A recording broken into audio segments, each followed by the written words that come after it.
即係我同蘇怡大家都聽慣嘅，我相信有啲新入嚟嘅。不過我諗你哋如果多啲喺一站式嗰慢慢會認識㗎啦。係聽下你就慢慢認識我哋㗎啦，咁樣咁啊所以我哋唔係個重點，我哋嘅大家嘅分享，我覺得個群組唔係淨係得我哋嘅，咁大家都可以多啲出聲啊，多啲嘅分享啊，咁啦。咁啊呢個咧，我想講呢個 PowerPoint 咧嘅內容咧就唔係嚟自我同蘇怡嘅，呢個 PowerPoint 咧係多謝 Gemini，我而家覺得 Gemini 簡直係好大嘅貢獻，佢將喺網上邊點樣去做安寧照護嘅一啲嘅好實用嘅嘢，佢就寫咗出嚟。係啦，咁之後咧，事後講完個 PowerPoint 就到我哋講下，好似頭先 Janice 嗰啲分享啦，即係點樣去喺真係喺情感上啦，點樣去做到呢樣嘢係去即係幫到無限又幫到自己啦。咁但係當然咧有啲實用啲嘅點講即係可以容易冇咁虛無縹緲攞得上手要睇嘅嘢，我哋都可以喺度講咗先。頭先我係咪蘇怡你想問下大家覺得咩為之安寧照護係嘛？最後的溫柔係啊，但係可能大家諗唔到其實係乜嘢，會唔會咧？係唔緊要，我所以哋一路講啦，係啦，一路講先啦。係啊，我哋講啦。好中意呢個 AI 幫我哋諗嘅名，最後的溫柔，無瑕的安寧照護。咁啊，AI 諗嘅真係好貼心，好勁啊！咁啊我哋會講咩係即係大概呢個大綱就係講咩係安寧照護啦。咁幾時係需要去開始安寧照護啦？咁安寧照護邊啲無瑕需要安寧照護啦？咁啊執行嘅細則啦，我哋要注意嘅事項啦，實踐嘅指南啦，即係具體嘅步驟啦，同埋呢個嘅主人其實除咗我哋係講安寧照護係照顧緊無瑕嘛，咁但係其實我哋都唔可以忽略自己，我哋都要做好心理準備，我哋自己都要有個要 take care 翻自己嘅，咁就係一個最後嘅溫暖同埋陪伴啦，我覺得係一個愛嘅禮物嚟嘅。咁好啦，我哋睇下開場嘅定義啦，就係咩係安寧照護啦。首先咧，我哋係個定義咧，就係從增加長度轉由提升品質啦。即係我哋好多時候咧，大家未分享 PowerPoint 喎，應該已經未分享 PowerPoint 咩？我仲喺度不斷喺度講添，白痴。係咯，未啊？應該係咪刪咗啊？頭先而家你見到未啊？睇下先，點解我嘅？你哋緊嘅喎，你哋其他人睇唔睇到啊？應該分咦，我見到啦，大家係咪一路睇緊㗎都？有使唔使講？你哋睇唔睇到啊？俾個 yes 我啊，唔該。睇到啊，佢哋即係而家先睇到係咪？即係頭先睇唔到啊？係啦，呢個就係 AI 嘅 Gemini 整嘅 PowerPoint 嚟嘅，係啦，佢搜羅晒網上邊好多嘅分享整出嚟嘅，咁就係啦，最後的溫柔啦，所以頭先就係講係啦，不如我掉個主持俾你，不斷有人喺度入緊，我唔想 interrupt。我喺度，我唔知自己去咗邊，我搵緊自己，等多一陣啊。我得可以出翻嚟。哎呀，我俾咗你做主持之後，我就冇咗個 PowerPoint 啦。等我睇下先，咁我要俾翻你先啦，係咪啊？等我放咗搵好多人先啊。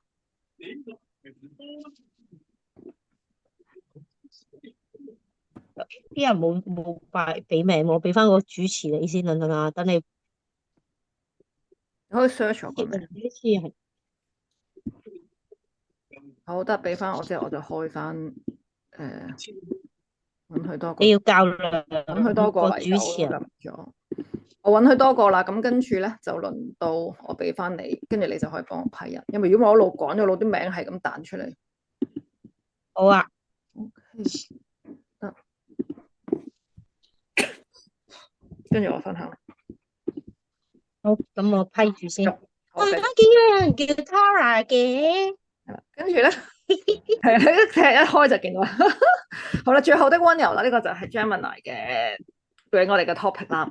咁我講下咩叫做安寧照護啦。安寧照護就係其實嗱，我哋當初咧，譬如我哋見到個朋友仔喺街見到個新拖住狗嘅朋友，新朋友啦。咁通常都會問：咦，佢都有一把年紀咯喎，佢幾多歲啊？咁樣咁大家咧開頭咧咁，即係個 target 咧都係好想啊，佢哋長命百歲，梗係陪我哋多幾年㗎嘛，多幾多年就幾多年啦，最好有咁長得咁長啦。咁所以咧，我哋就好想增加個年齡嘅長度。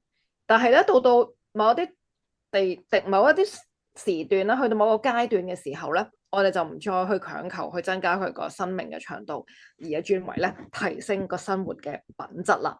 咁呢個就係叫做安寧照護啦，即係佢唔係去但安寧照護唔係放棄治療，唔係等於話我唔理佢幾多歲啦，由佢啦，唔係咁樣，而係一種轉向嘅治療，係當治療唔再係目標嘅時候咧，我哋將重心從增加生命嘅長度，就轉移到提升生活嘅品質啦。咁即係我哋已經唔係首要係要佢長命百歲，而係希望佢有一個 quality life 啦。咁核心理念咧就係希望，即係個安寧治療通常就係希望毛孩喺熟悉嘅家中，心靈好安定啦，身體好舒適啦，減少一個痛楚啦，喺家人嘅陪伴同關愛當中咧係好有尊嚴咁去走完生命嘅最後一段嘅旅程嘅。其實同人嘅安寧照護咧都相似嘅，係啦。即係唔需要再喺醫院度插住晒喉啊，咁啊吊住晒嗰啲輸液啊，咁嗰啲嘢，就希望可以喺屋企去行最後一程咯。咁安寧照療嘅係一個身心靈結合嘅全人照護嚟，即係全方位嘅照護嚟㗎。喺身體層面我要照顧佢哋啦，即係我哋唔等於嗱頭先都講過㗎嘛，我哋唔係放棄治療，其實我哋一樣係要同獸醫一齊合作嘅。有嗰啲 medical 嘅 control， 就譬如透過獸醫嘅指導啦，用藥物有效控制痛症啊、嘔吐啊、呼吸困難等不適嘅症狀，確保身體嘅舒適。即係其實都係繼續係有啲情況下可以用藥物去令到佢嘅生活質素提升嘅，即係可能唔好成日作嘔，令佢可能食啲開胃藥，令佢有胃口。咁啊，你食啲止痛藥啊，咁甚至乎打嗎啡針啊，令佢可以舒緩佢個痛楚。咁呢啲都需要喺身體層面咧，需要同獸醫配合嘅。咁喺心靈嘅層面啦 ，emotional 嘅 support 啦，咁要有主人嘅陪伴啦、安撫啦、有規律嘅互動啦，同埋穩定嘅環境啦，咁就能夠大大咁減輕咗佢嘅焦慮同埋恐懼啦。即係可以喺屋企係一個佢住咗10幾年嘅地方，咁佢好安心咁樣去行最後呢一程咯。咁咧環境嘅層面啦，我哋喺 environmental 嘅 adjustment 啦，喺環境層面有啲咩改變咧？就係增加譬如啲防滑墊啦，好似頭先嘅朋友仔講嘅，佢後堂久啦，佢後腳冇乜力啦，咁可能要鋪墊啦，食物碗墊高啦，廁所又容易去啦，即係唔好將個廁所包到冇雷公咁遠，但係其實佢行2步都好困難嘅時候，咁佢咪會賴咯咁樣，咁係啦，咁係令佢哋嘅行動不便嘅毛孩咧，生活得更加有專業嘅。咁幾時開始咧？呢個安寧照護係啦，咁呢個咧就係真係要靜音。係啊，當獸醫判斷疾病已經進入末期啦，或者啲積極嘅治療對毛孩係造成嘅痛苦係大過佢帶嚟嘅益處，即係譬如話係啦，就要考慮安寧照護啦，即係末期嘅癌症啦，咁可能佢個腫瘤已經廣泛嘅轉移啦，手術啊、化療、電療啊啲都冇辦法根治啦，咁可能甚至乎帶嚟好大嘅痛楚，即係譬如話佢開個刀係可能有機會佢係會喺個手術台度走噶啦。咁即係獸醫都唔會建議開刀啦。咁嘅情況下，咁但係可能佢仲食得瞓得嘅，暫時都仲 so far 個胃口都仲 OK 嘅。咁所以就可能不如翻屋企等佢可以喺屋企人陪伴啦。咁樣呢個就係一個安寧照護嘅一個時機啦。器官嘅衰竭啦，譬如慢性嘅腎衰竭啊、心臟衰竭呢啲唔可以逆轉嘅末期嘅階段啦。咁身體機能咧就會顯著嘅衰退啦。咁呢啲情況都係可以翻喺屋企做一個安寧照護嘅。高齡同埋高風險啦，即係頭先講年紀大啊、手術風險高啊、手術後生活品質係越嘅預期都唔好嘅時候咧，就會做呢樣嘢啦。譬如話即係佢根本上個腎又衰竭嘅，咁佢又18歲啦，咁你根本個手術佢都捱唔到，即係嗰個手術嘅麻醉藥其實對佢已經係好大嘅負荷啊。咁呢啲情況我哋都會考慮，不如翻屋企安寧照護啦。咁好啦，判斷個時機就有幾個點，5大嘅觀察指標，咁呢個係獸醫界常用嚟評估嘅。第一個有咩 HMM 咁嗰啲啦 ，Hurt 睇佢個疼痛點，睇個疼痛係咪有效咁控制嘅。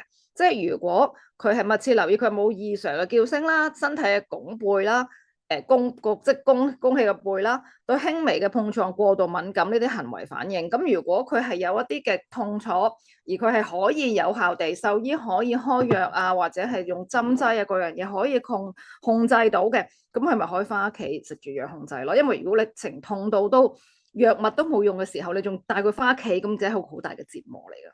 好啦，進食啦，佢可唔可以自主佢進食啦？咁留意佢食量係咪有明顯嘅減少啦？完全拒食咧，就往往係身體不適嘅重要警示信號啦。即係好似頭先 Zoe 講嘅朋友咁樣啦，咁冇鞋啦。咁如果佢已經係仲有胃口嘅，不過可能食得慢啲啫，又或者佢吞咽慢咗，退化啦個咽喉，咁可能係要打碎嘅，咁你咪可以翻屋企仲可以餵佢咯。咁但係可能真係好坦白，無鞋咧，其實佢哋咧比我哋人咧更加好似知生死啊！佢哋比我哋嘅悟性會更加高，佢哋可能到臨尾嗰個 final stage，可能臨尾嗰幾日啦，佢真係可以真係好似知道嘅時候，佢哋就開始生仔，慢慢身體機能慢慢生仔嘅時候，可能佢真係唔食嘢噶啦咁。咁啊水分啦，係咪有脫水嘅生理現象？因為如果佢要脫，佢係真係有脫水嘅話，其實可能佢就真係要留喺醫院嗰度嘅。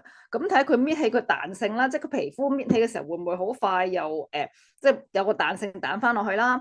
睇下佢眼窩會唔會凹啦？口腔嘅黏膜係咪已經呈現乾㗎啦？乾固嘅狀態啦？咁要睇翻佢個水分，佢係可以補到水嘅，佢冇脫水嘅症狀嘅，咁佢都可以留喺屋企嘅。咁仲有啦，衞生嘅睇佢衞生啦，佢有冇基本嘅衞生係咪環境可唔可以自行處理，即係自行搞掂嗰啲毛髮啊、排泄係咪需要協助啊？咁呢啲都要睇啦，因為如果你屋企都冇人照顧佢嘅，你話安寧照護擺出佢屋企喎，但係你一日咧就12個鐘頭都唔喺屋企嘅，咁佢賴屎賴尿賴到全部都係，其實佢又冇尊嚴啦，又佢自己都覺得自己好臭啦，跟住又會噏爛晒啲皮膚啦，咁呢啲可能佢就真係要喺診所咯。咁啊 mobility 啦，佢行動力啦。佢可唔可以自由嘅移動啦？就係需要大量嘅輔助先能夠行走或者站立啦。因為呢一個都好大嘅 concern，就係佢行唔到，而你屋企冇人可以幫佢輔助佢翻身啊、企啊嗰啲咧，其實佢好大機會咧係會有褥瘡，好快嘅啫。冇鞋有褥瘡，尤其大狗係可以好快嘅。咁所以呢個都要睇翻可唔可以留喺屋企啦。Happiness 啦，佢嘅快樂啦，佢係咪仲有快樂嘅反應啦？仲會唔會對喜愛嘅事物或者主人互動有積極嘅反應啦？即係可能有啲係已經失智嘅情況好嚴重啊，又或者係神志好模糊啦，咁你其實可能佢留喺屋企或者喺醫院，其實個分別都唔大啦。咁日子嘅質量啦，總括嚟講啦，佢嘅生活當中好日子係咪仲係能夠多過壞嘅日子？即係當然啦，好似頭先 Janice 都有講，其實真係有時會有崩潰嘅時候，我哋即係因為佢突然間可能嗰日嘅狀態會好差，但係我唔係，其實佢大部分嘅日子佢都係瞓覺嘅啫，又有胃口食到嘢嘅，瞓醒食少少嘢嘅。不過間唔時有兩日係會有崩潰嘅時候，佢會唔會突然間好差嘅啫？之後又好翻嘅，抑或係佢基本上日日都係好差嘅狀態咧，咁樣。好啦，咁啊適用嘅對象啦，咁就係安寧照護適合邊一啲毛孩咧？其實唔係淨止老齡嘅貓、犬貓，任何年紀嘅都可能需要。總之佢面對一啲無法治療嘅疾病或者嚴重嘅創傷，生活質素受到嚴重影響咧，都可能會要用安寧治療。即係頭先都講過，即係末期病患啊、高齡嘅退化、唔適合做手術啊，呢啲都可能需要做安寧照護嘅。好啦。同埋嗱高齡犬，即係譬如例子啦，就係譬如高齡退化同埋唔適合做手術啦，即係佢又有失智啦。咁呢啲其實你住院都冇用噶嘛，係啊，佢住院都冇人可以24小時照顧到噶嘛。咁啊嚴重嘅認知障礙，佢會迷失方向啦，日夜顛倒啦，生活無法自理。咁安寧照護就提供個穩定、安全嘅生活環境，同埋我哋主人係會即係比喺診所嘅姑娘咧會更加貼身嘅時候咯。咁一啲唔適合嘅就同時間可能唔適合手術啦。咁佢對於高齡啦、底質差嘅毛孩麻醉風險極高，如果疾病可以控制且生活有品質嘅話咧，安寧照護對佢哋嚟講就係一個舒適、有尊嚴中度過餘生啦。好啦，咁點執行啊？頭先講完咧就一堆，都係差唔多。我哋講緊咩情況之下，我哋需要去考慮安寧照護啦。咁點樣執行啦？咁首先就係家居環境安全啦，即係咁安寧照護梗係 suppose 係翻屋企噶嘛。咁你唔會揾間狗酒店逼佢做安寧照護啊？係咪？唔會嘅，留喺診所你都唔係安寧照護啦。咁翻屋企啦，翻屋企嘅 setting 要點咧？咁呢啲大家可能而家未遇到嘅，不過都可以聽或者準備定話穩定有啲咩物資會喺邊度有。咁起碼到突然間有事發生嘅時候，就可以連冧將呢啲嘢咧就全部都即刻可以搬咗佢翻嚟啦，係啦，防滑地墊啦，因為佢喺光滑地板上要鋪防滑地墊，就防止佢哋滑跣到啦，尤其適合有關節炎或者行動不便嘅長輩寵物啦。咁我相信呢度好多都係資深嘅貓狗奴嚟嘅，咁啊防滑地墊其實喺淘寶啊、拼多多啊，甚至乎大家可能買韓國牌子啊，咁都好多嘅選擇。我見之前一站式都有好多嘅主人都有分享過佢哋邊度買啦。咁啊，即係呢啲都係所以大家要預備定啦。其實老狗，我覺得無論係大狗又好細狗又好，其實到臨尾，當佢哋如果個肌肉流失啊、關節退化咧，都好需要。就算佢行到都好啦，佢起身嗰下咧，都可能會有啲困難㗎啦。慢慢呢個即係起身一起行起咗身之後行到嘅，但係起嗰下佢需要起嘅嗰下，佢係需要嗰啲腰力啊、髖關節啊、盤骨啊各樣嘅力嘅配合，佢哋未必配合到嘅時候咧，有個防滑墊咧，等佢哋起咧係起得順滑好多嘅。好啦，將食盤墊高啦。利用專用嘅支架將食飲水盤啊、飯兜咧墊高，就減輕佢哋進食時嘅頸部同埋關節嘅壓力嘅，特別適合大型犬隻同埋高齡嘅貓嘅。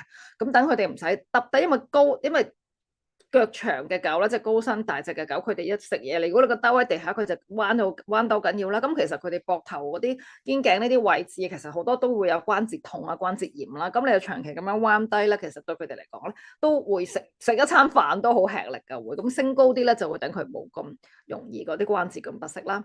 咁啊如廁地方易去啦。咁喺樓下或者活動區域設置貓砂盤或者尿墊啦，即係可能貓咧就周圍都有貓嘅廁所啦。並且確保通往廁所嘅路徑係暢通無阻啦，降低上下樓嘅負擔啦，或者甚至乎有啲我見細狗嘅佢哋由細係上慣梳化啦，咁當然我哋又唔想，但係佢年紀大咗，隻腳叉咗嘅時候，腳仔叉咗就唔俾佢上，咁好慘噶嘛。一係咧就係主人連梳化都冇噶，聽到有啲掉鬼咗佢啦張梳化。咁但係其實人咧成日坐地下，有啲大人坐地下又未必得噶嘛，自己嘅腰骨即係未照顧到毛孩嘅同時，結果就搞到自己啲腰骨都有問題嘅。咁你可以考慮下有啲嘅樓梯啊，或者有啲斜嘅板啊，咁可以俾毛孩訓練佢哋係可以上落咧，呢啲都可以諗下嘅咁啦。跟住咧，仲有其實有啲咧係俾佢哋企喺度，有個好似個床咁嘅嘢咧，俾佢哋4隻腳插咗落去企下嗰啲咧，都可以好好用嘅。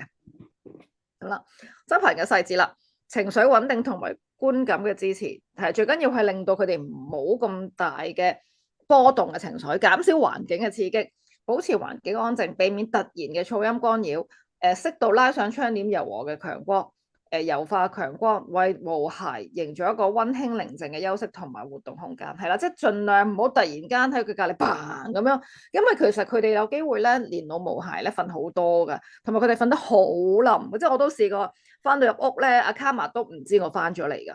咁所以你突然間嘭咁好大聲，或者你好大聲嘭咁樣開門，佢就會真係嚇一嚇，即係心血少啲都唔得啊。咁尤其如果你有心臟有問題嗰啲毛孩更加唔嚇得啦。好啦，嗅覺嘅力量，嗅覺係毛孩最重要嘅安定來源嚟嘅，可以透過適用溫和無刺激嘅純露或者專用礦，係利用氣味幫助佢哋平靜佢哋緊張嘅情緒啦。係因為毛孩咧同人一樣咧，都係好需要一啲嘅即係舒緩到啦，可以幫佢哋有時外在嘅舒緩啦。同埋其實咧毛孩突然間 extra 諗起，尤其狗狗咧，我知道佢哋就算年紀大啦，好多細狗啊，就算大狗都會啦，係有白內障啦，咁睇嘢唔清楚啦。但係佢哋其實好犀利㗎，佢哋行到㗎喺屋企，咁就其實佢哋嘅嗅覺，佢哋靠佢個鼻，所以佢哋嘅嗅覺係比我哋強勁好多。咁所以盡量啲屋企嘅 settings 唔好大變動，等佢哋可以習慣到，又聞到啲芳香，聞到啲味啦。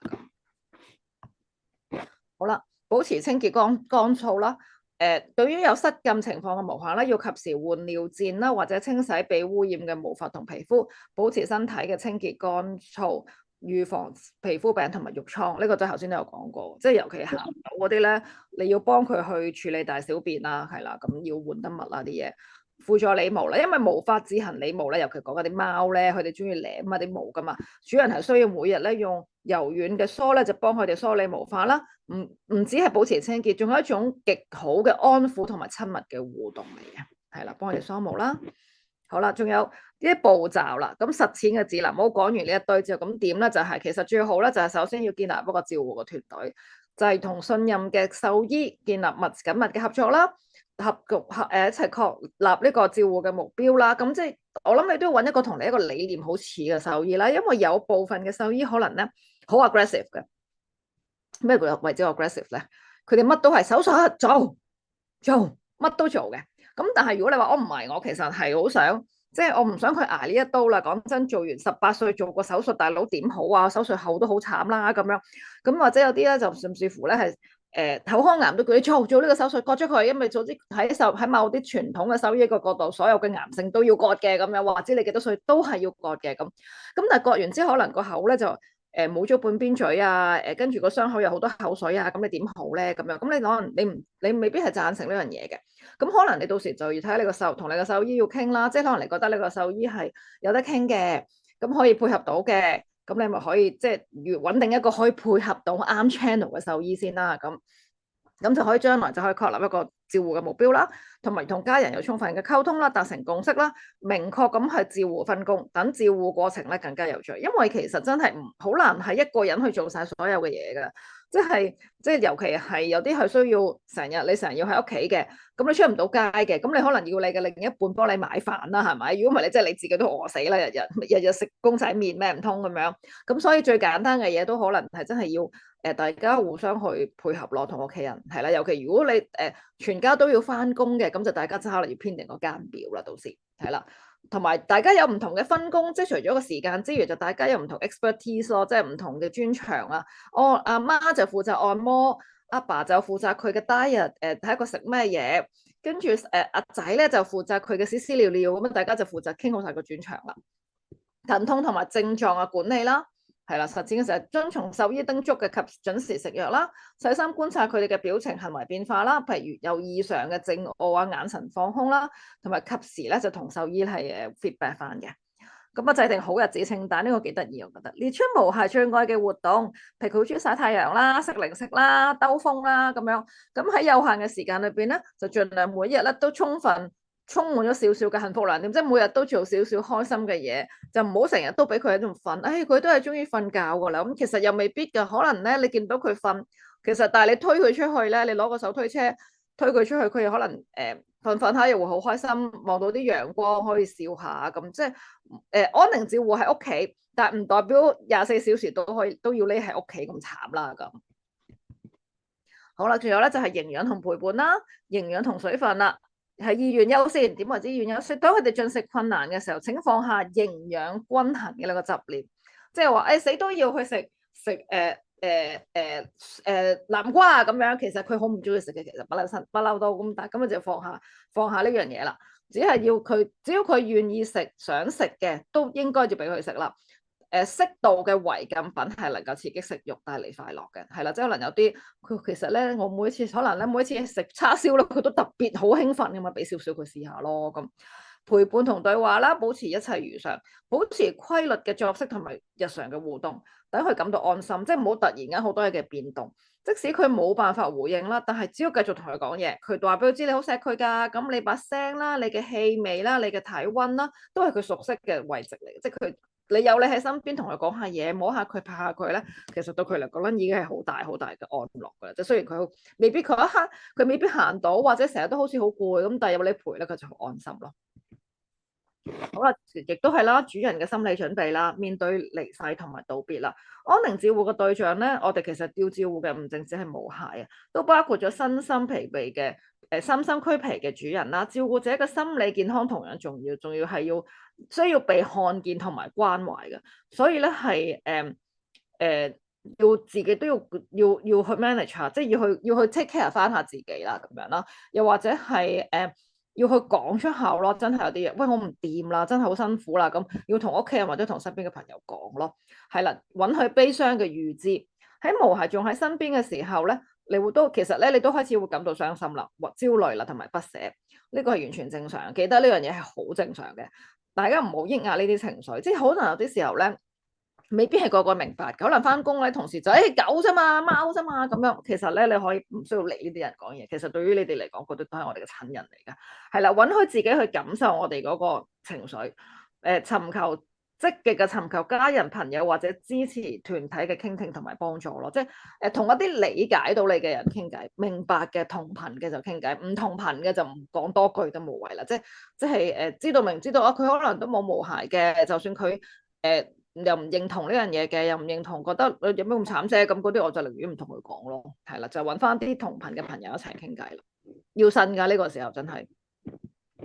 好啦，咁心理準備啦，決定終點嘅方式啦，咁即係始終可能中國人係比較忌諱去講死亡，但係其實係真係要去傾要去諗嘅呢樣嘢。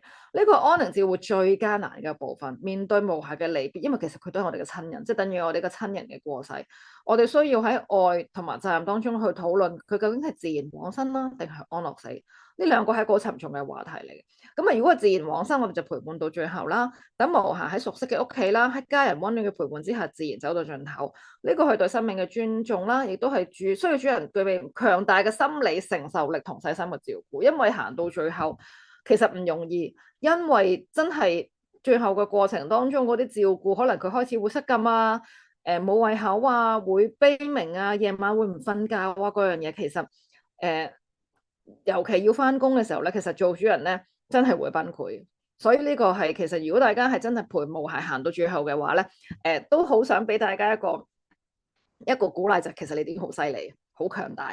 好啦，再唔係啦，有啲情況下咧，安樂死其實安樂死唔係一件壞事嚟。我以前都覺得唔應該安樂死，但係咁多年慢慢去睇一啲嘅身心靈嘅書籍啊，個人又去睇，其實冇好與壞，冇對與錯。安樂死其實係一個充滿勇氣嘅一個愛嚟嘅。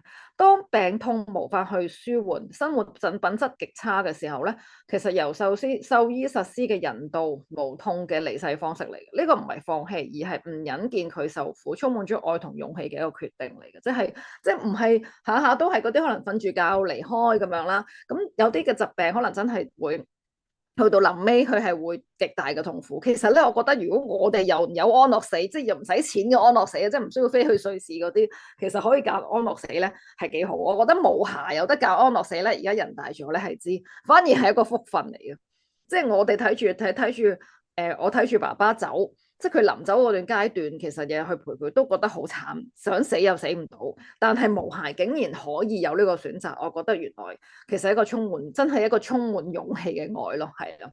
咁咧冇絕對嘅對與錯，最重要係出於對無孩最大嘅愛同埋尊重，同埋係同身邊一個家庭嘅一個溝通，都係好緊要咯。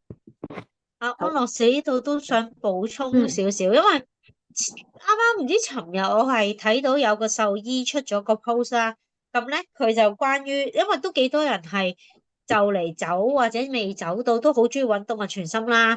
咁咧喺呢個情況，其實我有時都有啲人有啲傳心講嘅嘢，我都唔係好認同嘅。咁咧嗰個獸醫講嘅嘢，我反而係覺得佢講得好好嘅一句就係佢話。有啲人啦喺呢啲情況會問動物傳心，但係其實已經見到隻狗其實個狀態好差啦，痛苦啦，已經係唔食嘢啊，係真係可能係需要打針嘅階段嚟嘅。但係咧，咁啊問完動物傳心，動物傳心就同佢講啦，話你打針咧就會令到佢個靈魂咧散開，會變咗啲碎片，令到佢咧唔可以圓滿咁走。咁其實。有啲人信佛嘅角度咧，都係唔主張安樂死嘅。但係你問我自己咧，我自己佛又有睇啦，道家我自己又有學啦。咁啊，動物傳心當然更加有啦，即係西方身心靈喺西方角度，其實有冇講過話靈魂死亡？如果因為安樂死而會變成碎片而唔可以集中一個靈魂咧，呢個係冇講過呢樣嘢嘅。咁其實唔使即係唔一定要死咧，你先會散開啲魂魄嘅。其實咧，你在生咧，你嘅魂魄都可以唔齊嘅。所以其實呢樣嘢已經唔成立啦。咁更何況如果佢用呢一個角度去講話唔贊成安樂死咧，更加唔 make sense 啊！如果我哋以真係要好 professional 講身心靈角度，其實講緊靈魂碎片係你由一出生你已經唔齊全，根本就唔使你死你都唔齊。你識唔識得收翻你啲靈魂碎片啊？咁又咁講，係咪需要真係集翻齊啲靈魂碎片，你先可以上到路或者去下一個階段咧？都唔係咯。咁身心靈角度會有人中意執翻啲靈魂碎片，等自己人生圓滿啲，同埋好似係想喺心靈層面 spiritual 層面咧，應該講 spiritual 層面再上一層樓，但係你問我動物其實就唔 make sense 嗰件事。咁反而如果你話佛家角度話佢哋其實因為佢哋有啲嘢喺呢一個世間未完，所以咧佢要受唔死得住。呢一個角度都仲勉強可以接受。但係你問我，我會覺得我以前係咁覺得嘅，我以前係有呢個係啊。即係未受，但係我而家反而會覺得，其實個安樂死可能都係佢呢個生命嘅安排，都係一個因緣和合作而產生嘅嘢。係啊，係啊，即係其實我會覺得，嗯，受唔受呢樣嘢，其實係我哋自己點諗啫。又或者其實呢樣嘢，最終佢要我哋學識去做抉擇，反而唔係佢死唔死，令佢可唔可以再去下一個階段。好坦白講，如果你驚佢去唔到下一個階段嘅做法是得噶啦，其實。我哋請神可以請神明幫助，其實唔理我哋係即係咪道家弟子定係任何一個人啦，其實只要你誠心向你相信嘅神明或者你嘅主耶穌乜嘢都好，你誠心同佢講，你個心底話你想佢點樣協助個動物或者佢引領呢個動物，其實就已經做得到啦。但係如果即係好多主人都會質疑自己啊，究竟係咪㗎？唔得嘅，唔知，咁咪揾啲師傅幫你送佢一程咯，係送得走嘅。咁當然無鞋有權抉擇佢唔走，咁呢個係再另一個層次啦。咁所以你話安樂死使唔使話好內疚，去到又驚啊會唔會佢未完咗佢呢個人生嘅使命，而咁樣幫佢走咗，佢就唔圓滿呢？其實冇呢件事咯，某程度嚟講，所以就我覺得安樂死呢樣嘢都幾得意嘅，即係好多人有唔同說法啦。咁我覺得大家要自己去揾自己嗰個模式啊。當你面對住可能佢痛喺度叫嘅，咁你自己可能代入佢個角色咯。你覺得哦，OK，我捱得嘅。咁咪 OK 咯。咁但係如果你真係嗰一下你都覺得其實可能打針對佢嚟講係最好嘅，你嘅決定一定係啱，所以就可以自己問定自己一啲問題。如果真係去到呢個情況，你要面對嘅時候點面對啦？當然，最後呢個階段要面對會好多掙扎，會好多嘅對話，但係最終去到嗰一個 moment，其實你自然會知道。唔使用頭腦諗咁多，俾自己有定一個諗法，但係到時你自然會知，你唔使聽任何人講，任何人講嘅嘢你都唔好相信，你相信你自己，因為你先係最正確決定佢生死嗰個咯，因為佢先會話俾你知嘅，你哋一定明噶，到時你哋去到你哋會知嘅，但係真係你要記住呢一句就係。你先係知道嗰個，而唔係別人話佢啊，佢唔食嘢應該要死啦。醫生話佢痛苦要死啦，但係可能你會見到唔係啊，我見佢眼神都仲係想生存嘅。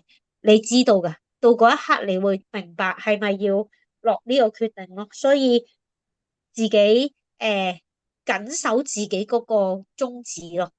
咁呢個係安樂死嘅少少分享咯。跟住呢個可以接到落去就係我哋如果喺安樂真係要做安樂死，又或者係真係佢去到最後嘅 moment 啦，之前嘅心理準備其實幾好。呢個四道人生 apply 落去無鞋度，我都冇諗過 Gemini 識得幫我寫啲咁嘅嘢。係臨終徵兆嘅認識啦，提早去了解臨終前嘅常見徵兆啦，譬如呼吸嘅節奏嘅改變會變慢啊，體重下降，咪體溫下降啊，即係開始會冇咁，即係開始體溫會凍啦。佢意識開始模糊啦，咁就會幫助主人減少面對死亡嘅恐慌啦，從而更平靜鬆容咁陪伴無鞋走過最後一程嘅。咁佢個四道人生係講緊道謝、道愛、道歉同道別。原來係除咗同人嘅之外，我哋可以將四道人生都擺埋落去同無鞋一齊做呢樣嘢。即係尤其如果你諗住係做安樂死，安樂死你會遇到個時間，即係你會預計到個時間噶嘛。咁你可以同佢做好好嘅道謝啦。多謝你呢一世無條件嘅陪伴同愛啦，可以同佢講啦，係啦，道謝，跟住道愛啦，好大聲咁道愛啦，好清晰咁話俾佢知你有幾咁愛佢，幾咁珍惜佢啦，真誠咁道歉，為曾經嘅疏忽啦、責備啦或者照顧不周講聲抱歉，係啦，同埋最後就溫柔嘅道別，給予佢自由，等佢安心放心咁樣去離開嘅。係啦，我哋可以個4道人生都可以係參考用嚟喺毛孩身上，我哋係臨終都可以同佢哋講呢啲説話咯。係啦，個結語啦，咁即係啦，我哋平時係會用香氣去撫平毛孩嘅焦慮啦，但我知道最強大、最療愈嘅力量都係始終嚟自主人無微不至嘅陪伴同愛，即係好似頭先阿蘇怡講，其實去到嗰一刻，我哋係絕對會知道，記住安寧照護唔係被動咁等待死亡，而係主動地充滿愛咁陪佢一齊，有品質咁行到最後一秒咯。係啦，辛苦咗每一位好偉大嘅照顧者，佢哋嘅愛係毛孩呢輩子收到最好、最珍貴嘅禮物。好，係啦，願我哋都能夠為毛孩送上呢一份最後嘅溫柔。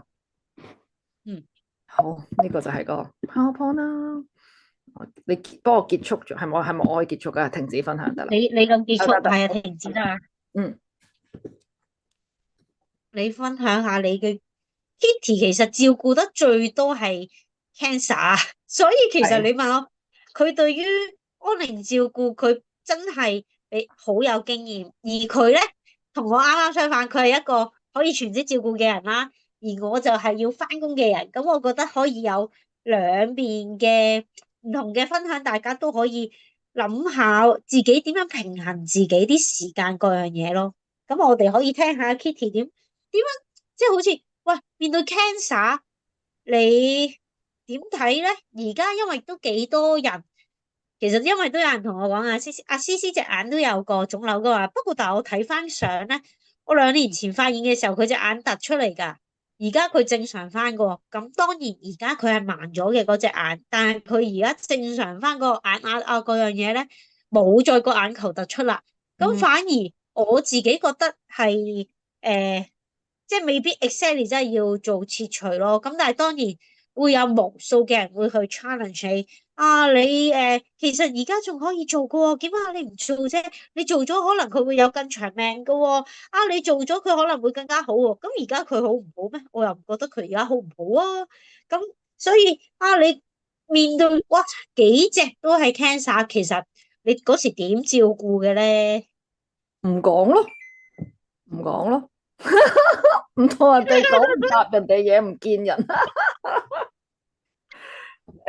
即係好多呢一啲，當然一出街見到嗰啲人，我黑面噶，你咁樣同我講嘢，我真係睬你，關你事，咁樣都關你錯事。即係上次喺麥當勞出邊見到個女人話，佢哋做咩着褲？做咩唔食藥啊？漏尿啫嘛，食乜鬼藥啊？咁樣，即係嗱，呢個都係一個安寧照顧，可能需要一着片啊嗰啲嘢啦。咁喂，大佬隻狗我嘅。我梗係清楚過你啦，佢喺張片會噏住噶。我話佢一日換好多張片嘅，你又唔知咁樣。我通常都陌生人嗰啲，我諗我答2句就行開噶啦，唔解釋，唔交代。咁要點樣面對？其實你要好，可能因為都係即係好似 Janice 都講得啱嘅，要不斷去 equip 自己去準備。要知道去到某啲位，佢個情況係咁咧，係正常嘅。如果唔係咧，真係會好彷徨嘅。即係點解佢點解突然間行唔到㗎？佢失禁啊，咁點算啊？咁樣咁其實係你會去衡量嘢就係其實嗱，佢仲好地地，仲係食得瞓得走得嘅，即係食得瞓得啦，冇講行唔得啦。咁但係你帶佢睇醫生，究竟幫助有幾大先？或者你帶佢去做手術，好唔好得翻嘅先？如果你發覺我其實嗰樣嘢我又唔會打算做手術㗎啦，咁我唔想再 further 去 check 㗎啦。即係可能擺明佢個肚啊長晒，我有一隻係 cancer 復發嘅，腸 can 復發嘅，咁我再照嚟做乜啫？其實佢唔做咗手術，8歲做咗手術，13歲再復發，Labrador 嚟嘅，咁我唔會再照噶啦，我照完我都唔會做手術嘅，咁我咪即係自己衡量過所有呢啲嘢嘅時候，咁咪自己慢慢去做，知道去到可能去到最後嗰個禮拜，佢已經乜都唔食得啦。咁我就去睇醫生，醫生就照 X 嗰下我就真係照咗出山啦。佢就發覺個胃逼到好細啦。佢話獸醫都話佢個胃逼到好細㗎啦，佢唔會食嘢啦。咁但係呢個獸醫咧，我每一次臨終嗰啲狗咧帶佢睇，我成日都覺得佢係個隱世神醫，我好中意佢。咁但係咧，佢就會佢從來都冇叫我安樂㗎，咁多年都冇叫我打針㗎。咁佢就開嗰個年代，佢仲肯開針，應該係開啲止痛嘅嗎啡針俾我翻屋企打咯。咁即係佢臨尾嗰個禮拜，佢冇食嘢，但係佢有飲水。咁一路陪住嗰個禮拜，咁佢就都係慢慢自己走。咁所以好多嘢係我諗係要預先要做好多嘅，即係有好多嘅資訊嘅搜集啦，即係去衡量究竟，即係其實我覺得最難嘅衡量係唔係照顧啊，而係究竟你去做手術，繼續積極治療定安寧治療嗰一個位係最大嘅掙扎位嚟嘅，係啦。其他都要照顧上，反而我覺得除咗係 physically 嘅辛苦咯，但係嗰個矛盾嗰個掙扎唔會係最大咯。同埋外界人嘅指點咪都有難度㗎，有時啲屋企人啊，甚至乎係即係朋友啊，咁嗰啲好似 Zoe 講嗰啲情況啊，咁唔理咯，你反對，因為你嗰啲都我唔見你勁啊嘛，你嗰個都勁啊嘛，因為你有隻係皮膚癌係不斷流血噶嘛，成身都係菇㗎。咁我唔會見人㗎，即係除非嗰個朋友，佢有啲朋友會上嚟探佢嘅，但係如果定係嗰啲朋友係接受到呢樣嘢，唔好嚟到，哎呀好慘啊，喊苦喊忽，咁我唔該你唔好嚟咁樣咯。即係我知道嗰個朋友夠心臟強大嘅，咁佢就嚟啦咁樣咯。咁但係你係用一啲即係你自己會用一啲天然嘅方式去照顧啦，咁有冇話都係幾時？點解你會學識咗呢樣嘢去令到你即係面對到呢啲嘢？因為你學嘅時候應該都唔係有事而學噶嘛，係咪啊？你講精油，係啊，咪就係成身皮膚癌嗰個咯。哦，係啊，咁係啊，所以就慢慢用下就已經知道自己點樣去處理好多情況。其實咧，我諗淨係喺呢度講，呢度講，呢度晒，呢度好多人啊。咁其實 Megan 前星期日嘅時候係俾朋友隻狗咬到隻眼嘅，但係我係冇，因為我知道佢眼球冇事，佢就係，但係佢係扯咗呢度腫晒嘅，而家都仲。咁但係我冇出聲，亦都你見我呢啲，即係平時就算好多嘢分享都好，呢啲我唔會講嘅，因為我唔想煩，即係我唔想我自己知點做，我唔需要你哋不必要嘅。哎呀，點解咁㗎？點解咁㗎？咁我覺得我不必要呢啲，所以我唔會出聲。跟住可能提議你好多方式點樣去做啊，用啲乜嘢啊？你睇醫生啦，邊個醫生好啊？做啲乜嘢啦？點樣好啊？但係就真係要好夠，要自己好夠個判斷咯。而點解我會覺得有能力去做到呢樣嘢，就係因為身邊好多狗友都俾咗好多經驗我，所以一站式裏邊係真係要大家可以希望，即係好欣賞大家可以無私去分享，因為真係喂大佬一個人你面對得幾多次啫呢啲，咁但係阿 A 又講下，阿 B 又講下，C 又講下，咁我咪覺得我唔會驚咯。原來可以咁噶，可以咁噶喎，咁樣咯，係啦，即係好似講真，而家 Megan 隻眼下邊呢度仲係腫咗嘅，佢眼球仲見到冇事嘅，但係都係紅紅地嘅側邊呢啲位。咁但係我就諗起 Micky 幫我拍片講過眼潰瘍我都搞得掂啦。講真，佢而家眼球都冇事，OK 啦咁樣咯。即係因為我就係見到佢自己出 post 就係同佢出 post 嘅時候同醫生講就係話得啦，我自己會搞得掂噶啦，我就即刻同你講啊，佢眼潰瘍都自己搞得掂喎，即係冇事啦。係啊，所以我又覺得好多呢啲嘅，即係到臨終好多呢啲嘅決定係因為聽得多、見得多身邊嘅朋友嘅經歷，而令到我知道OK 咁樣得嘅，咁樣樣咯，係啊，係啊，所以真係有時係大家嘅分享都有用嘅，因為未必即係我哋每樣病都遇過噶嘛，即係雖然遇過好多唔同嘅病啦，有咁講，人老咗都有病痛啦，咁動物老咗有病痛，好出奇咩？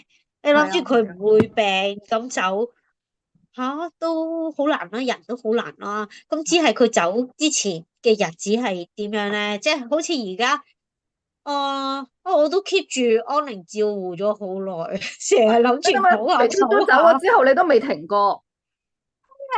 都走咗之後，你未停過，你接咗 Paris 翻嚟，跟住而家 CC 又咁。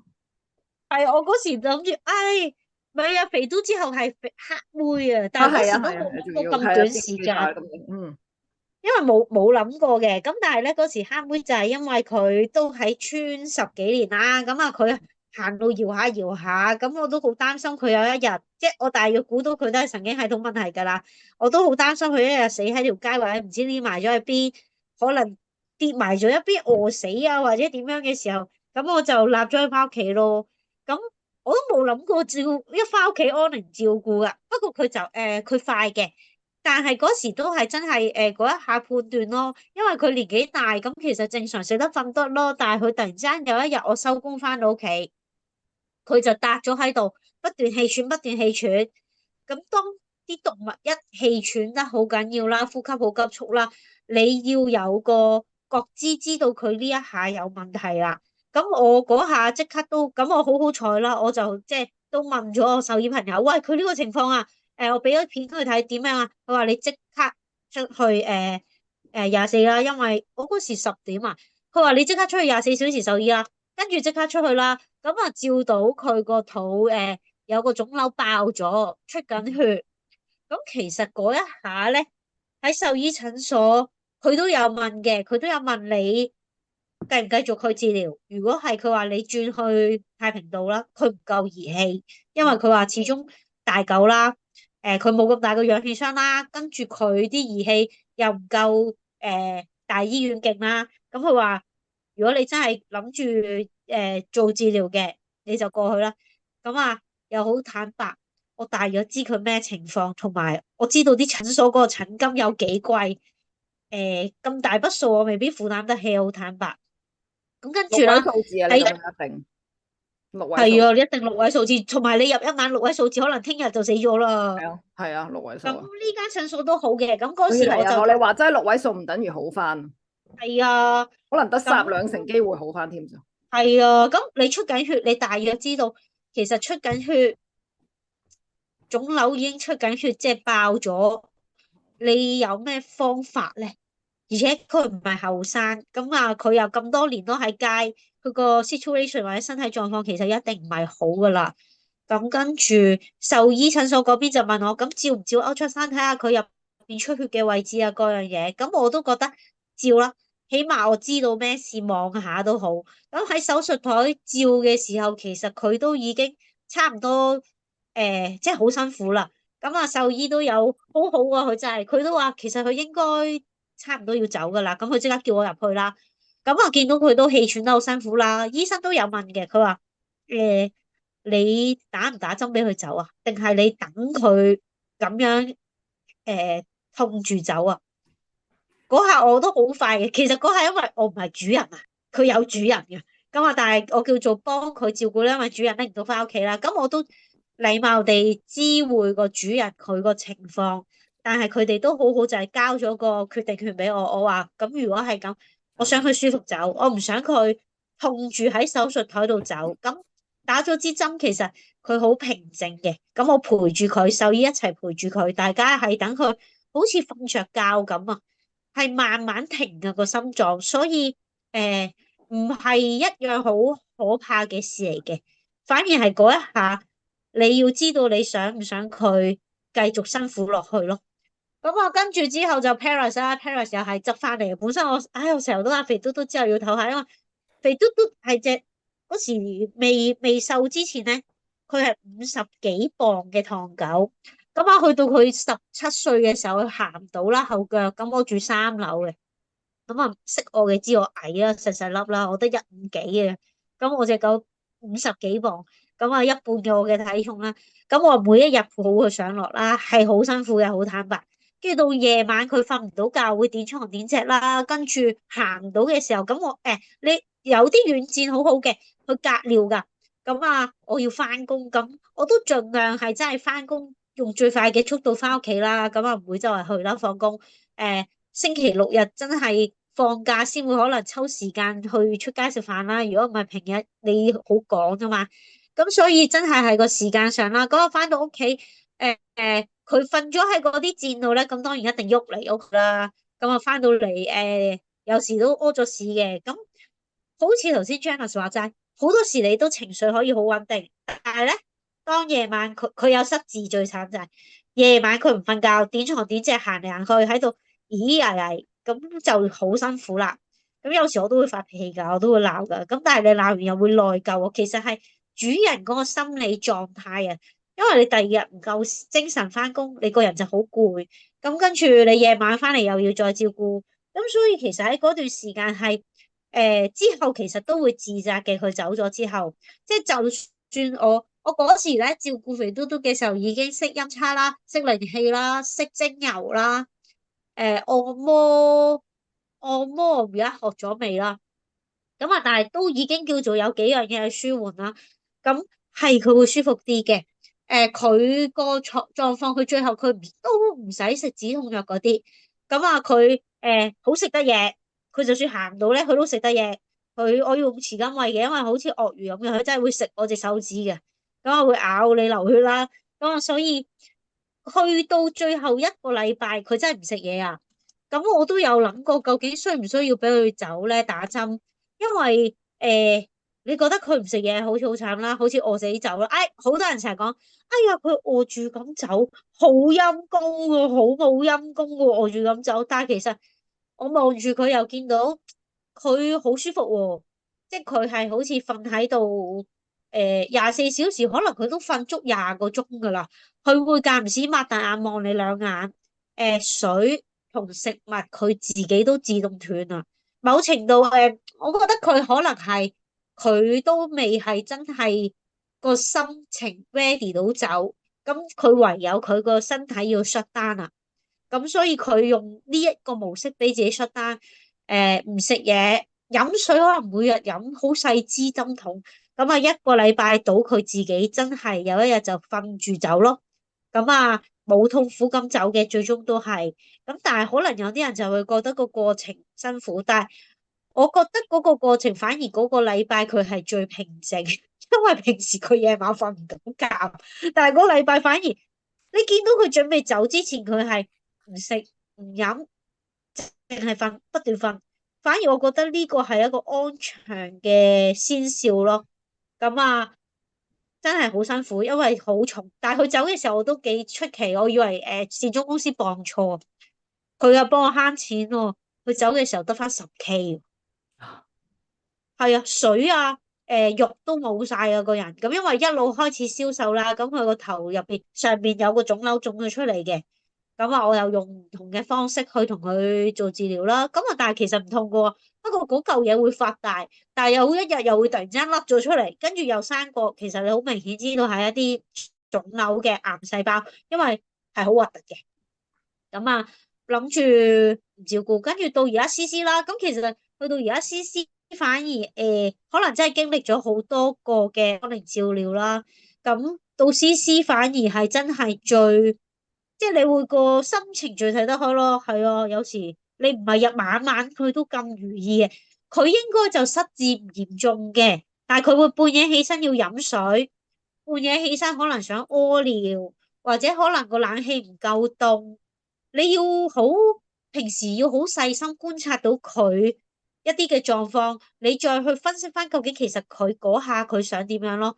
呢樣嘢我覺得呢個都係喺我哋做安寧嘅時候，你要去留意嘅地方嚟嘅，因為你唔知佢咦係，哎呀係痛啊，咦係急尿啊，定係真係熱咧？咁我哋可以透過你摸下佢體溫啦，如果佢體溫真係滾嘅，你就好明顯知道其實佢熱啦。咁你又要準備可能涼墊啊，各樣嘢啦，同埋要留意多樣嘢就係佢哋年紀開始大咧，佢哋好容易會中暑啊。呢樣嘢都要留意嘅。好似因為啱啱轉天氣嘅時候好熱啦，咁其實我都係同佢出門口去散步啦，行咗我諗10分鐘，佢自己係不斷轉圈，不斷轉圈。咁啊，嗰日溫度都唔係好熱噶，但係就有太陽，轉咗幾個圈，佢好似突然間中暑咁啊！咁啊，見佢條脷跌咗出嚟啦，咁你已經知弱智仔咁真係有少少中暑啦。但係我好彩就係屋企我有冰種啦，有薄荷精油啦，咁啊即刻開冷氣，有涼墊，跟住就攝個冰種啊，攞個毛巾墊住，俾佢即刻去慢慢降溫啦。咁咧，你見到佢就開始回復啦。咁所以喺呢啲情況係要留意佢每一個變化係好緊要咯。咁跟住就係啊，佢半夜可能間唔時1個鐘起一次身。咁有時我都佢嗰晚唔起身，我已經好感恩嘅啦，因為一覺瞓天光。咁當然我瞓覺之前有時都會誒，即係我自己有啲冥想啊，或者我都會今晚佢嘅個狀態點樣啊？一覺可以瞓天光，即係我會用啲唔同嘅方式去做咯。咁當然身體狀況或者佢未必如你所願噶嘛，但係盡量去調節自己，同埋令自己可以做到，同埋跟住我就再翻通咗一樣嘢，就係自己以前我係咧眼瞓死都唔瞓，一定等夜晚嘅。但係而家我會知道，喂，夜晚唔一定有得瞓嘅喎。咁啊，到真係平時有時收工翻嚟好攰啦。頭先我都整完晒嘢，食完嘢，餵晒佢哋，7點幾，我即刻上床瞓咗一陣啦，瞓咗1個鐘，瞓到8點5，跟住即刻起身沖涼準備 Zoom 啦。咁我就反而調節咗自己，你自己去爭取啲時間，去令你自己足夠休息，令你個情緒可以穩定。令你可以更 long lasting 咁去照顧，因為你好難知道佢幾時死噶嘛。咁但係佢又食得喎，佢又即係成日好啲。有時前排就唔好嘅，前排佢突然間行得唔好啦，拖住隻腳嚟行啦，拖到隻腳流血嗰啲指甲，跟住有個位磨損咗咯。跟住之後。咁我都唔知 exactly 係邊樣嘢幫佢啦，咁因為我都用好多方法，即係可能喺食物上啦、新皮紋上啦、精油按摩啦、音叉啦、或者用靈擺啦，我都唔知自己用咗咩方法令到佢嗰個禮拜咧係開始，而家隻腳好有力啦，成日急急腳啦，但係成日急急腳又會跌親喎，咁就算有防滑墊，有時佢唔夠力，或者好似頭先有個朋友仔都話肌肉流失，肌肉流失佢都係肌肉流失，咁。呢啲情況就會令到佢又會相對差啲咯，咁所以我哋要接受到就係嗰個變化嘅無常啊。佢可能癱咗，你未必一直都癱噶。轉頭佢行得翻喎，我輪椅買定咗啦，我而家都買咗架，即係叫做質素好啲，因為可以接。你唔知佢幾時唔得，又唔知幾時得，又唔想買咁大部，呢部佢可以伸縮噶，你可唔可咁所以咧。以到時轉頭喺一站式嗰度 share 出嚟啊？可以啊，呢部好，不過呢部貴噶，呢部成1000蚊噶，咁但係我覺得1000蚊唔係算啦貴噶啦，算啦，我見到有啲幾千蚊啊，但係好牙位啊。係啊，嗰時我我之 friend 前用阿 Q 媽係借過佢嗰部俾我噶氧氣 Q 媽，之前試嘅時候，但係好牙位，同埋一來唔啱佢 size，唔啱我試嘅 size 啦，太大部又接唔到啊。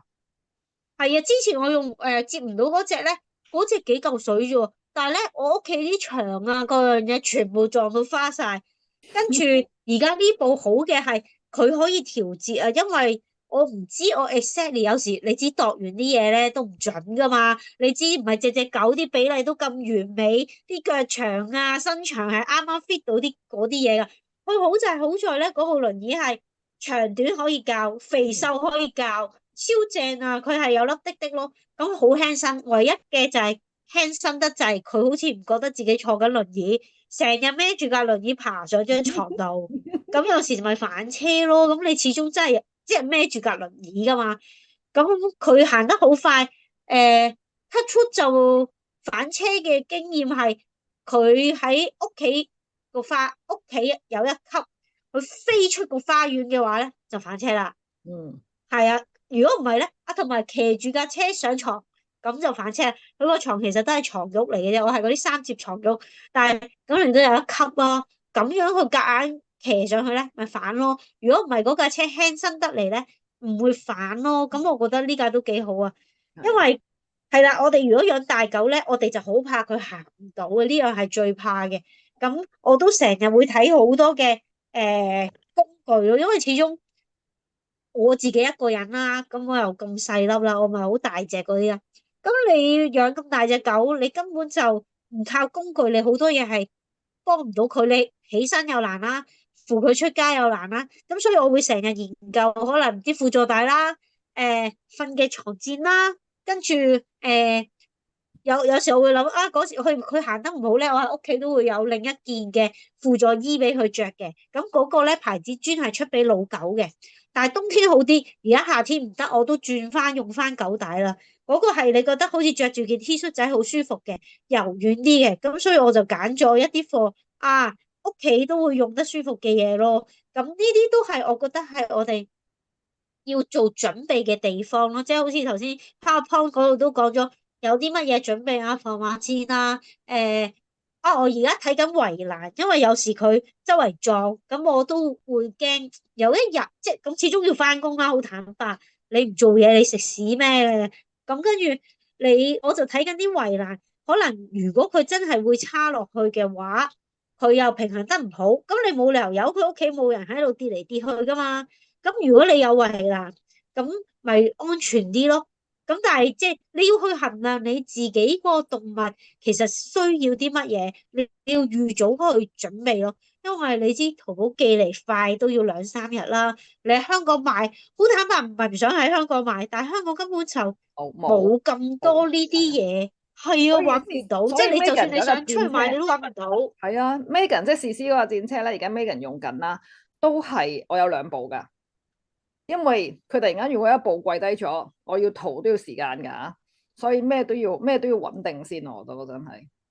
係啊，即係唔係想儲好多嘢嘅，但係就會睇定同埋會觀察佢個情況再去衡量，究竟要準備啲咩咯。係啊，即係係啦，尿啊、防滑墊啊、車仔啊、手推車啊嗰樣嘢都要睇定咯。係啊，之後咁就唔會咁拿手唔成勢咯。因為始終當你乜嘢都冇，而你又真係講真，有幾多人唔使翻工啊？咁啊，你就係會好彷徨，同埋你翻工會好擔心啊。因為始終誒未必可以揾到人幫你去看住或者睇住，同埋我突然就間諗起嘅 point 就係你可能到時就要，即係如果啲人係都即係譬如你翻工呢份工 flexible 啲嘅，有啲唔係嘅，即係再長時間啲嘅，中間可能真係要揾 pet 上門啦。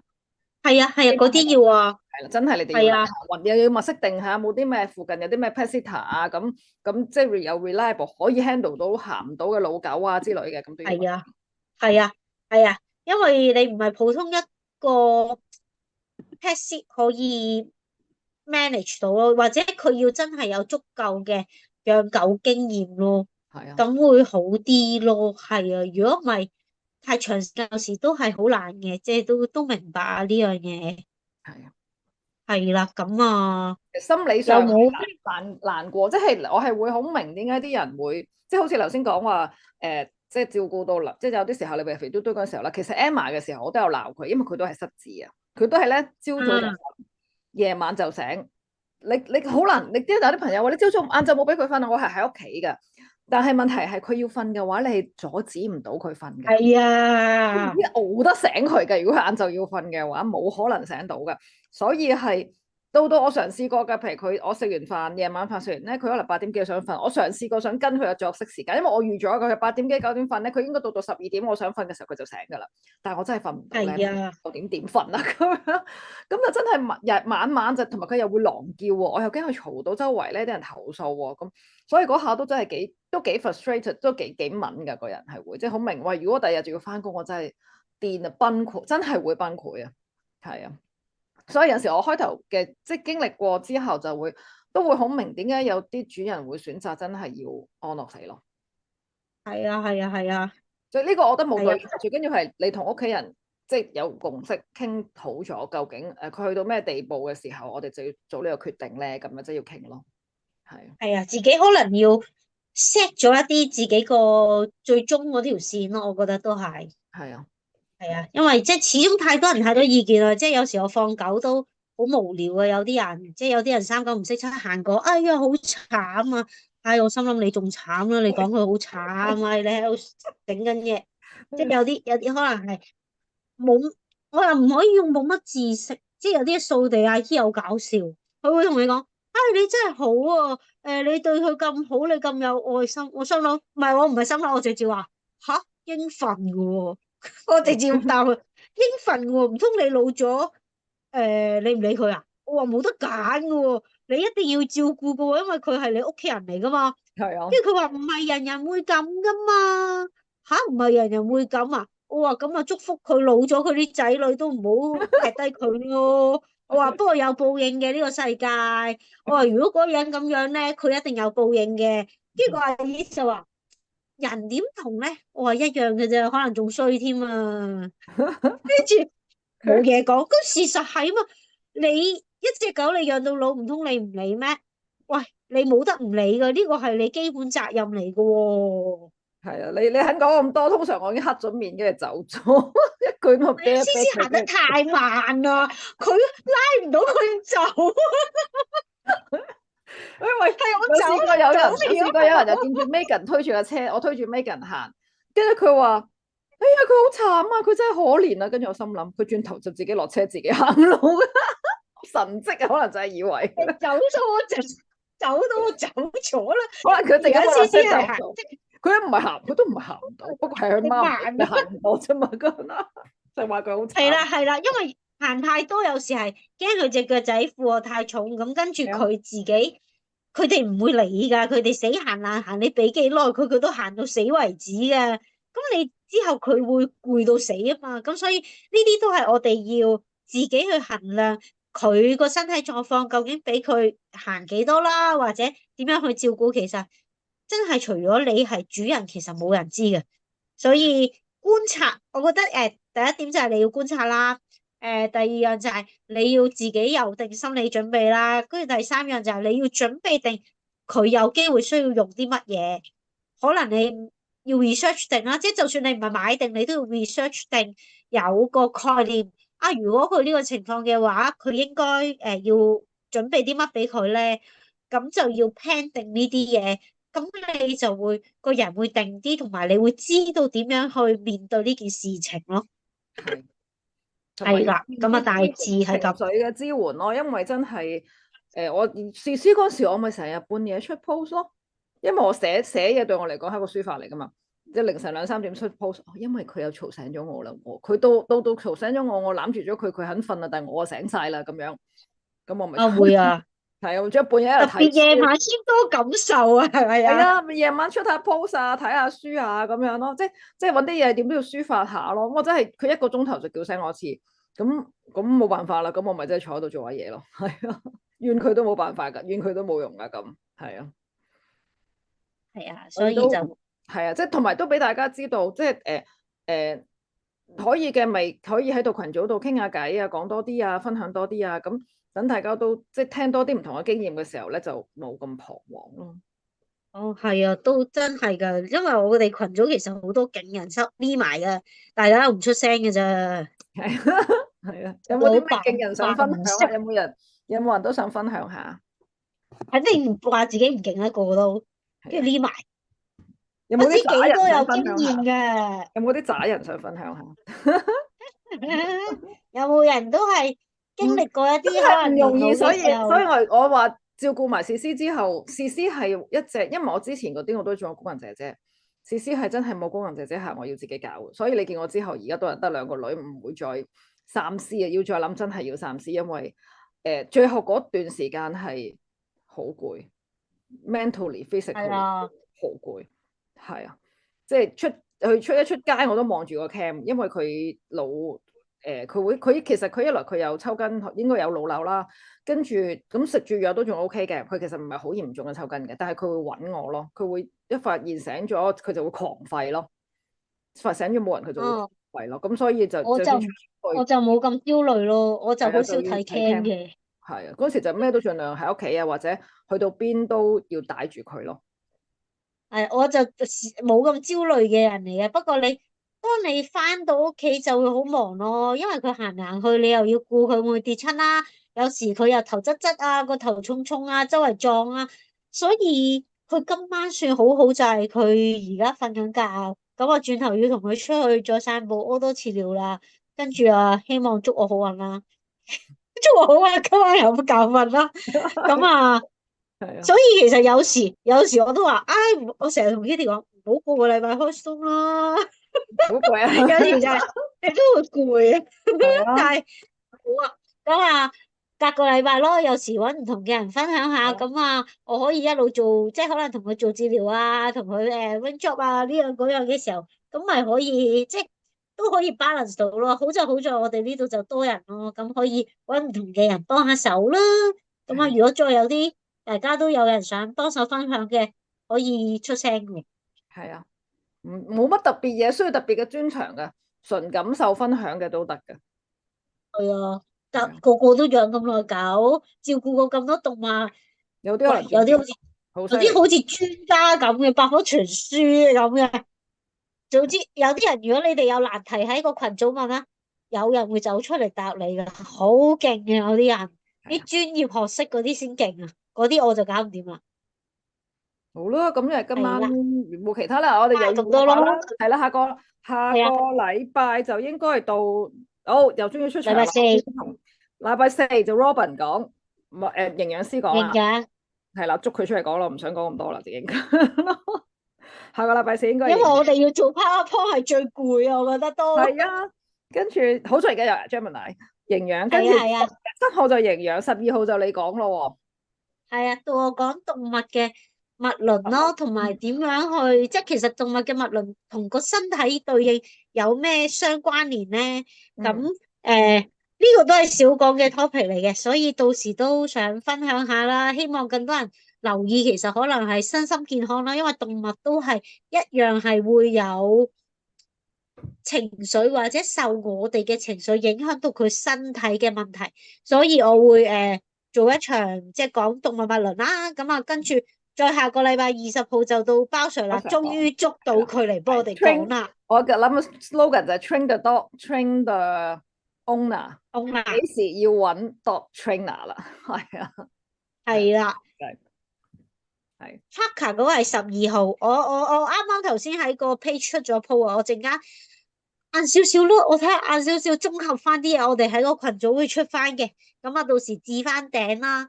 咁跟住係啦，講笑話，阿包嗰度，包 Sir 嗰度就係 train the dog, train the dog, train the owner。跟住我就諗住語音去打字啦，因為我都其實真係平時都係朝頭早搭車啊整嘅，跟住我用語音打字就係 train the dog, train the owner。幾時要揾多啲啊？佢覺得你需要揾多啲，其實係幾時要揾多 trainer？我諗嘅 slogan 係幾時要揾多啲？咁啊，希望我講嘢有問題，或者你大家一齊揾多啲啦。大家都揾多啲咁個 topic 到時係就幾時要揾多啲，聽咗嘅就會揾多啲噶啦。揾多啲先可以照顧到毛孩，俾多啲佢更加好啊嘛。係。